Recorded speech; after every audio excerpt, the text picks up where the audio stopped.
साथ महाराष्ट्र और अब दिल्ली से भी जमाखोरी की खबरें सामने आ रही हैं। 62 सिलेंडरों के साथ एक शख्स को गिरफ्तार किया गया है।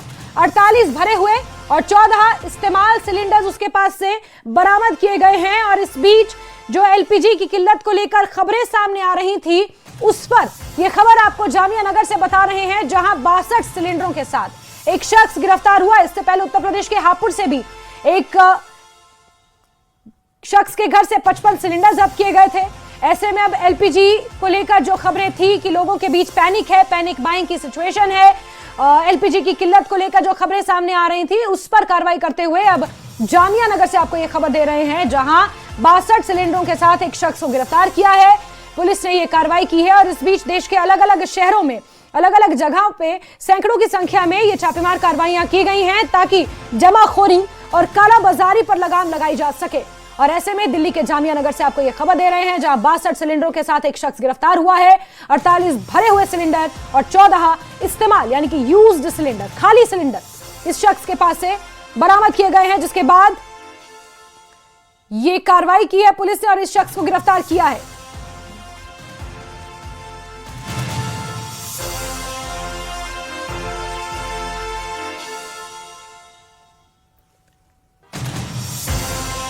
बासठ सिलेंडरों के साथ एक शख्स को गिरफ्तार किया गया, लेकिन इस बीच अब एलपीजी की किल्लत की जो स्थिति थी वो धीरे धीरे सामान्य होती नजर आ रही है।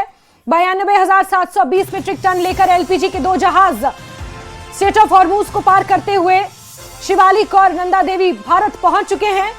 इस बीच आज दोपहर तक क्रूड ऑयल लेकर पहुंच रहा एक जहाज, जगलाड़ जहाज भी बहुत जल्द बंदरगाह पर पहुंच जाएगा।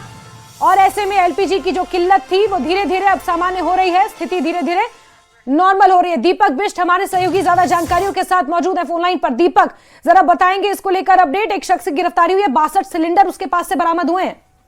देखिए, बिल्कुल बड़ी कामयाबी है साउथ ईस्ट दिल्ली पुलिस की, क्योंकि एक टाटा एस वाहन भी बरामद किया गया है। ये शख्स 62 सिलेंडर का इसके पास से मिले हैं। ये बताया जा रहा है कि ये दिल्ली में यूपी से लेकर आ रहा था और इसके काफी समय से कांटेक्ट था, इसलिए इसे पता था कि दिल्ली में उसे मुहैया की कीमत मिल जाएगी और कई सारे सिलेंडर को दिल्ली में छपा सकता है, और इसलिए ये यूपी के अलग अलग हिस्सों से इसके कांटेक्ट थे, जिसको लेकर पुलिस का कहना है कि आगे की जांच भी की जा रही है। क्योंकि पेट्रोलिंग टीम ने इसको जब 16 मार्च को पकड़ा था, तो यमुना पुस्ता जामिया नगर के पास इसकी मौजूदगी थी, और उसके दौरान ही पुलिस ने इससे जब पूछताछ की तो शुरुआत में ये अपने को नानुकुर कर जब रोककर सिलेंडर देखे तब जाकर पता चला कि इसके पास जो भी वैध लाइसेंस नहीं था, इससे इसे पकड़ा गया, इससे पूछताछ की जा रही है। बिल्कुल दीपक, साथ ही साथ अब ये भी जानकारियां निकलकर सामने आ रही हैं कि जो एलपीजी की किल्लत थी, जो लंबी लंबी कतारें, जो झड़पें, जो ये तमाम चीजें देखने को मिल रही थी बीते दिनों, अब उस पर भी काफी हद तक लगाम लगाई जा चुकी है और एलपीजी की जो किल्लत की खबरें थी उस पर काफी हद तक नियंत्रण पाया जा चुका है। इसको लेकर कोई अपडेट?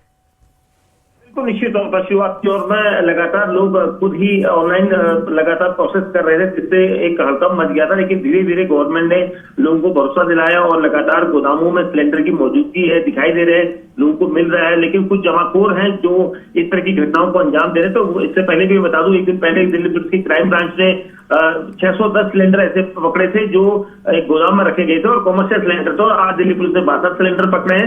तो कहीं ना कहीं पुलिस की प्रेजेंस जो है काफी हद तक इस तरह से मुनाफाखोरों पर काबू कर रही है, और वहीं दूसरी तरफ गैस की मौजूदगी यहाँ पर लगातार दिख रही है। ठीक है दीपक, बहुत बहुत शुक्रिया जुड़ने के लिए, तमाम अपडेट्स के लिए। तो ये बड़ी कामयाबी दिल्ली पुलिस को मिली है, जहां 62 सिलेंडरों के साथ एक शख्स को गिरफ्तार किया है। उत्तर प्रदेश से यह सिलेंडर लाकर यहां पर इसकी कालाबाजारी करने की फिराक में था और इसे बड़ी सफलता के तौर पर देखा जा रहा है।